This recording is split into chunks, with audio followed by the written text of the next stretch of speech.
let's get into our wide receiver start sits for Week 15. Again, win or go home scenarios. It's going to come down to the wire here in a lot of these lineups.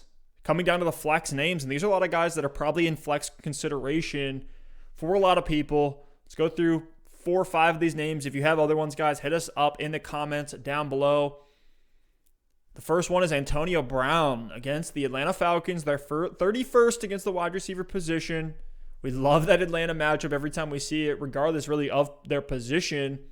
Where do you have Antonio Brown this week? He's been a guy that's been seeing, decent volume, consistent volume, even in his first game after not playing pro football for a year and a half. Didn't play a ton of snaps last week against Minnesota because they really didn't need to. Tom Brady didn't even throw the ball more than 25 times in that game. But against Atlanta, assuming no Julio, I'm worried about the game script. We could see a very low outing from Antonio Brown again, think like 7 or 8 points. But I still think the upside is there because the matchup is so good. Do you agree or disagree? Yeah, I agree. And this is actually good. I mean, I see the first 2 names on our list, AB, and the next name is going to be Ceedee Lamb. That's the flex matchup or the flex decision my wife has this week. And I know she'll probably at least ask for my input, whether she listens or not. So now I'll at least be able to formulate a good answer. But, AB, I'm with you. I think the snaps last week were a little bit concerning and disappointing. Only 50%, but he did get the 5 targets and caught all of them for 49 yards. So it didn't absolutely crush you. It was looking sketchy there early on. You still haven't been really excited about AB in any of these games. Maybe the 13 target, 8 catch for 57-yard game against the Rams, but from a fantasy perspective, still only 13.8 fantasy points. So surely he's got to get into the end zone one of these weeks, right? And I think against Atlanta, he's got as good a shot as any. I think the snaps last week again were probably part of that game script against the Minnesota Vikings. So I'm willing to start AB this week. I think he is a strong wide receiver 3 option. The floor is obviously low. We saw before the bye week only 3 points against Kansas City, and the ceiling hasn't been that high as well. But I think you can expect 5 or 6 targets, and Tom Brady to AB 5 or 6 targets, I think in your flex isn't going to kill you. So I'm willing to start him as a wide receiver 3. You just kind of have to temper expectations with the upside. And the Atlanta matchup isn't what it used to be earlier in the year either. You said it.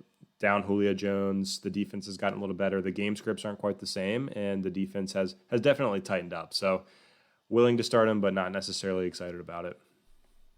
Yeah, I'd have him as like a low-end wide receiver 3 this week. Would definitely start him over Ceedee Lamb. Yep. Just because of the upside that he presents. I don't think that upside really has changed yet.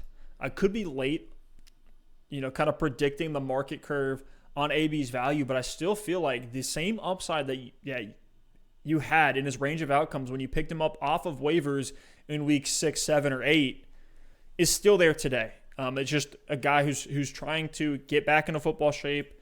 I mean, he looks good when he's out there. Tom Brady loves targeting him. He's been close to a couple of really big plays.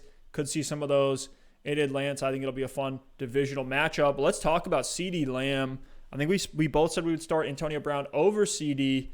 He's really been nothing more than a high floor play. Think of like a Sterling Shepard where he'll have the 16-point fantasy game every once in a while, but his baseline is more of that 7 to 12 point range. Is that what he is to you right now? Just a high floor play if you just need a guy to plug in? Yeah, that's what he was honestly earlier in the year with Dak.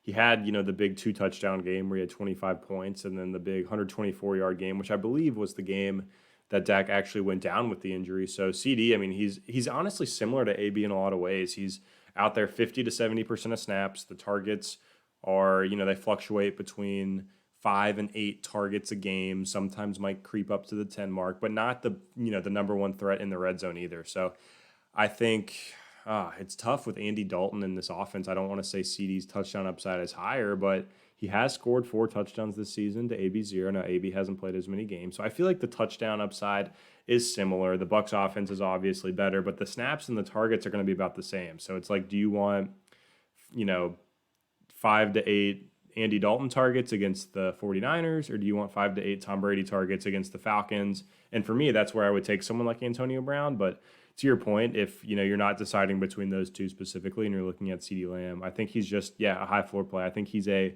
low end wide receiver 3, maybe a high end wide receiver 4 who lacks some upside but should be safe for 8 to 12 points. I'm with you too. And in a lot of lineups, You can do a lot better than that if you're sitting in the fantasy championship or the playoffs. Yes. Let's talk about two receivers on the same team, Tyler Boyd and T. Higgins. I'm out. Both guys have been, relatively high floor plays with no Joe Burrow. I know Tyler Boyd had that 4-point outing, but are you willing to plug either of these guys in? I'm probably looking the other way because they're playing the Pittsburgh Steelers. Yeah, I mean, they're playing the Steelers, and with whoever the quarterback is, whether it's going to be Ryan Finley or Brandon Allen, I know Brandon Allen's been a little bit banged up, but you just can't trust him. I mean, since that injury to Joe Burrow, the volume has just absolutely fallen off of a cliff for these guys. I think, best case scenario, you're probably looking at 8 to 10 points. The touchdown upside is low in this struggling Cincinnati offense. You say the matchup, too, is against the Pittsburgh Steelers, and that's just like, no thank you. I'd honestly rather start guys off of waivers. I'd rather start T.Y. Hilton. I'd rather, stream – this is a hot take. I'd rather stream Nelson Aguilar against the L.A. Chargers on Thursday Night Football. I know – by the time some people are listening to this when it releases, it might be too late to get him in your lineup. But those are the kind of guys I'd be looking at over Tyler Boyd or over T. Higgins in my flex, just because the upside's not there for those guys. So I'm fading them. I'm trying to put them on my bench. And my guess is you're going to have options at the wide receiver spot. Typically, it's a deeper position where you can find a streamer. So I'm benching both of them, and it's a bummer because they were both so hot there with Joe Burrow for so long.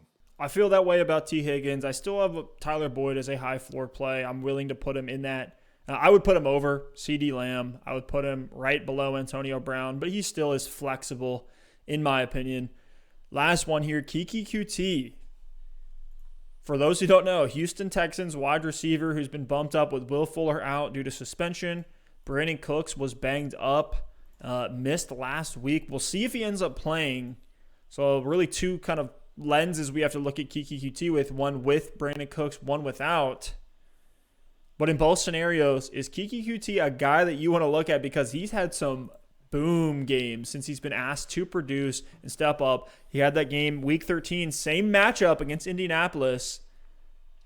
Caught 8 of 9 targets for 141 yards. Had a touchdown last week against Chicago. Are you willing to roll Coutee out there as a high upside play? I am. If you absolutely need him in your flex. I am. If you're in one of those boom bust situations, you're not looking for floor. You're the underdog team and you need points. I'm willing to start Coutee because I think he could be a sneaky 25-point guy if all goes his way. We looked at what happened against the Colts 2 weeks ago. He had the 8 catches for 141 yards on 9 targets, 22 fantasy points. Last week at the touchdown wasn't as involved from a volume perspective, but over the last 2 games, 75% of snaps.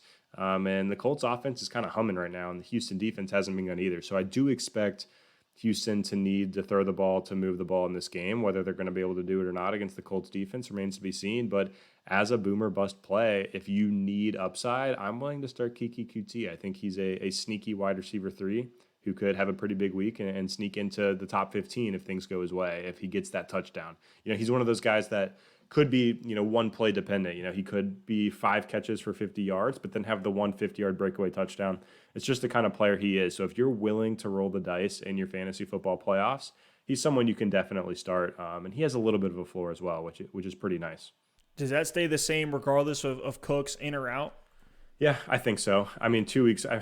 You look at last week, and he had 9 fantasy points, had the touchdown. 2 weeks ago, had the 9 targets for 141 yards, and that was with Cooks active against the Colts. So I think we've seen that, Cooks might actually open up this offense a little more. Keke Coutee has no business being a number 1 receiver, drawing the number 1 coverage. So Cooks might actually help him, give Watson some options, help the Texans move the ball a little bit better. So I actually think Cooks helps Keke Coutee in his outlook because – look, if you're the 1 or the 2, you're probably going to get the bulk of the snaps. It's when you're the wide receiver 3 or 4 where the injuries to guys in front of you really bump you onto the field more. So I think the Cooks injury is relevant, and I might actually prefer that he's healthy.